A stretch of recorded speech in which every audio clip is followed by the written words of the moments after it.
I would say that I'm one of the super users, and I constantly tell people my experience at Intellect.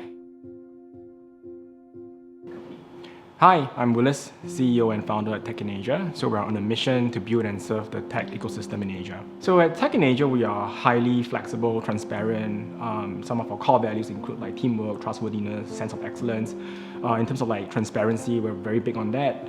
For example, we trust that people know when to work, know when to take a break. We also share whatever information that we shared with our shareholders, with the entire team on a monthly town hall. So during the pandemic, I think it was a little bit of a struggle, mainly because I think people were quite cooped up at home, right? Where the regulations didn't allow people to go to the office, which means that people who used to connect, they couldn't.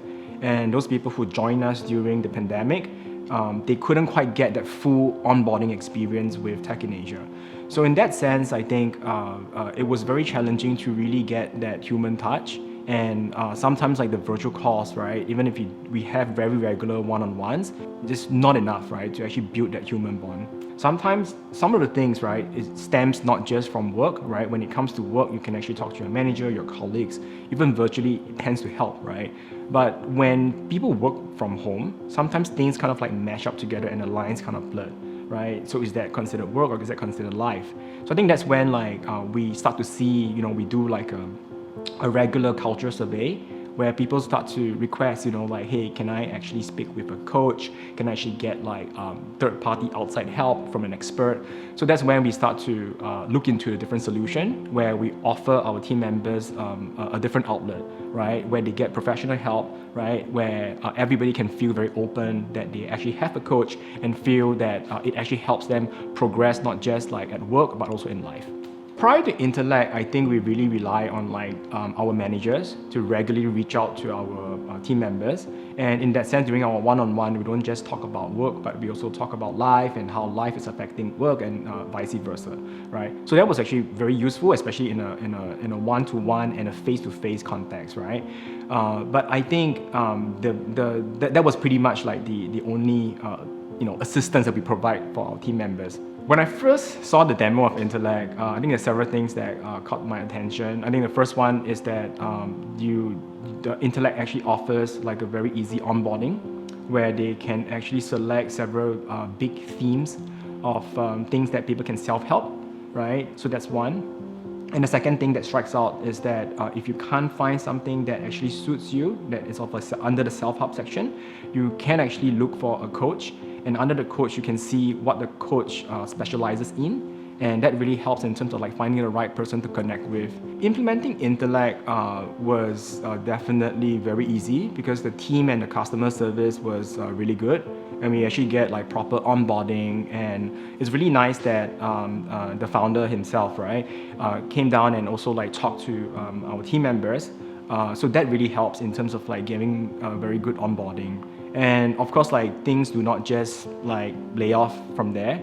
And we were given very, I would say, concise and clear guidelines on how to basically get the organization to actually adopt Intellect.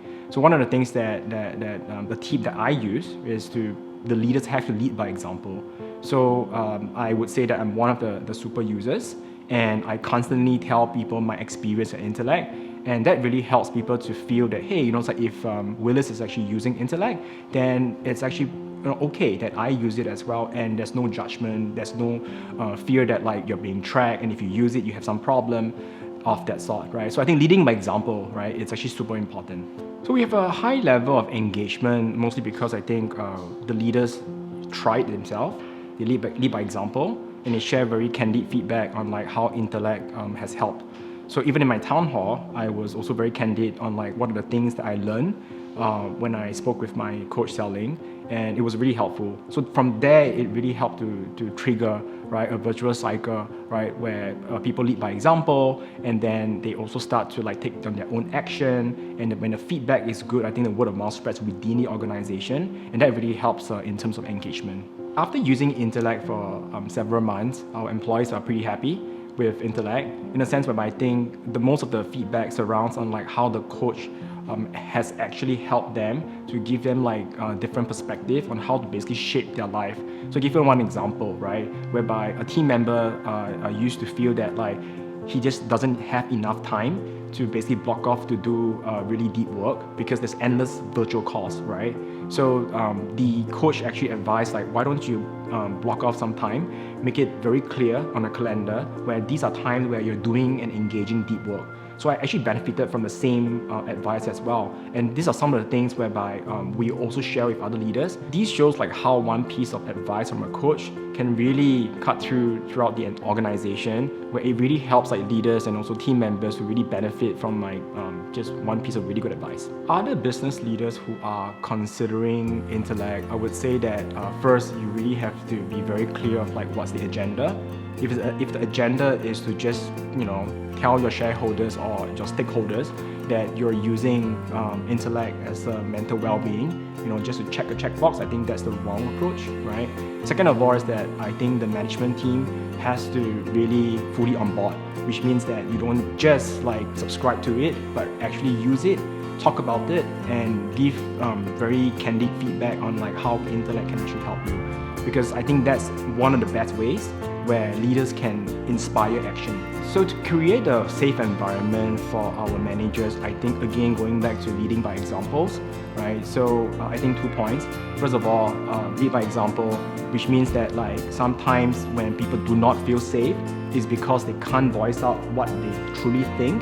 They can't act based on like the data that they found, and they do not have like autonomy to take action, right?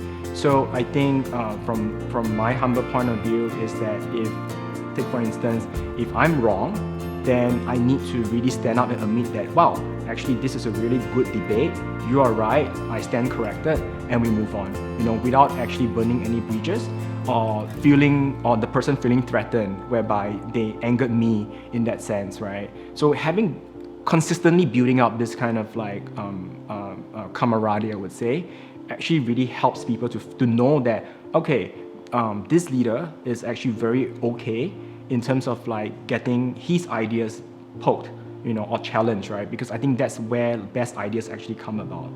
I think the second of all is that sometimes when leaders are humans after all, and when we are feeling down, it's actually quite telling from your body language or facial expression, even through a Zoom call.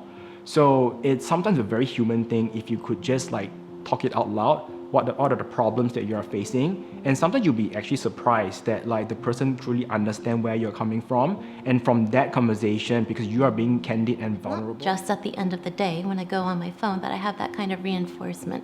It means throughout the day when I'm speaking to people, we're all a little bit more mindful about how should we be treating each other and ourselves as people. Hi, I'm Amanda Yasinowski, and I'm the Director of Marketing at Tech in Asia.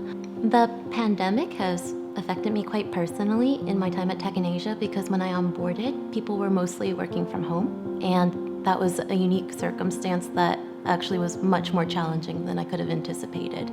And I think that's one thing that I try to keep in mind as our team is growing, that it is difficult to join a team and never see the faces of the people you work with. Prior to using Intellect, I tried very hard to be quite mindful about mental health. So I would say I really tried to prioritize things like every morning starting with some time just to myself, whether that's a routine of yoga or coffee or going for a walk. And I still try to maintain those things day to day, but now with the benefit of Intellect at the end of every day.